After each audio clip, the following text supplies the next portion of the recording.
Hey everybody, welcome to What's Up Wednesday and welcome to 2026. It's hard to believe, but we've now been filming weekly What's Up Wednesdays for 6.5 years. I looked that up today and I couldn't believe it's been that long.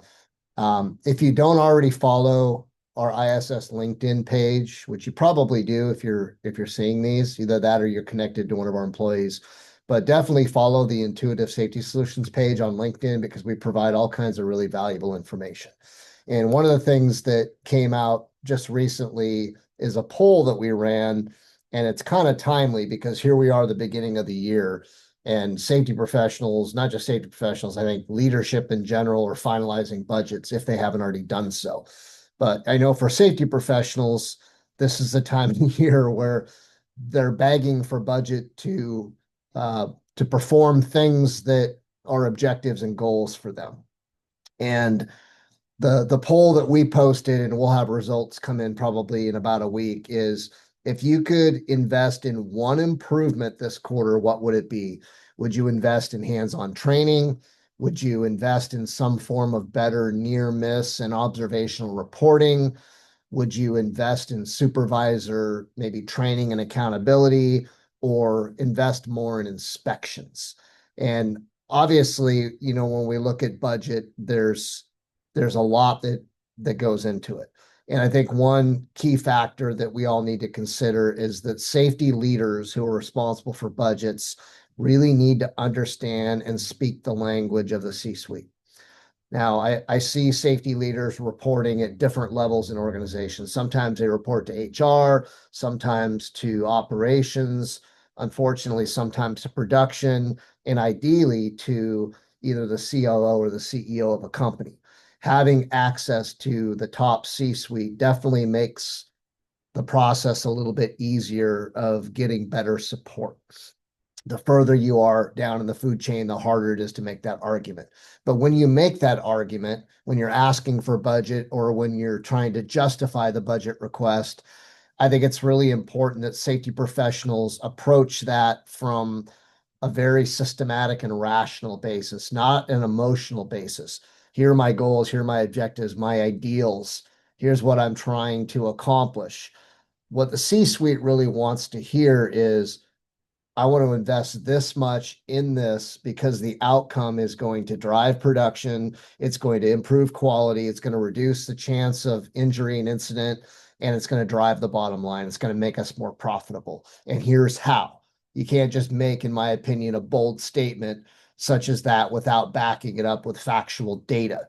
And I think that's where a lot of safety pros I interact and sometimes mentor fall short, is that they feel like they have a very strong argument and justification, but it's not data driven. It is assumption driven or perspective driven.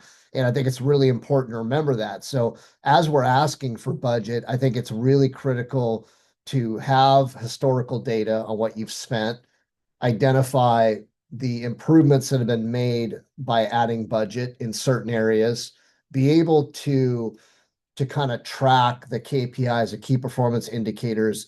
If you decide that you want to invest $50,000 in hands-on training that you didn't perform last year, measure the outcome. What are the lagging indicator changes by performing all of that training? Are they positive? Are they flat? Or did you have a negative outcome? You need to be able to track all this historical data, and you need to do so year over year. When you have that data and you can show the cost justification, the cost benefit analysis of, hey, if we invest 50K here, we're going to see a reduction of this amount in incidents and injuries and work comp costs, then it's much easier to justify that argument. So, think about that. Learn, maybe do a little research around how to present to and approach the C-suite when you're seeking budget. Do a little investigation on that, and then identify what your top goals are and put together a plan, and make sure that when you go in, you know that you have maybe 15 minutes of FaceTime with whoever that C-suite person is, and that you need to make a strong case and argument, and you need to be well prepared. Imagine standing up and presenting on a safety topic at a conference in front of 5,000 people. Think about the amount of preparation you might put into that. and consider it the same way. It might just be one person, but this is a really important audience and you have a really important goal or request. So you need to make sure that you are prepared and you need to make sure to be able, like I said, to justify that investment so that they can rationalize or they can justify that this amount of investment is going to result in this much savings, and that's good for the company. Along with other intangibles, it's always good to kind of throw the intangibles in there: strong culture, strong employee engagement, all those subjective things, because that just helps to strengthen the argument. But I think I hear consistently from people that asking for budget or securing budget is one of the biggest challenges that they have. And I see it on a regular basis when we're working with clients who desperately need support. But the fact is, they don't control the budget, they don't control the funds. Those decisions are ultimately made by somebody else, and they are praying that people, believe in them and understand that they know best that this is a good choice for the company, and the company makes a decision to invest in it. So hopefully that's helpful. Again, happy new year to everybody, and we'll see you next Wednesday.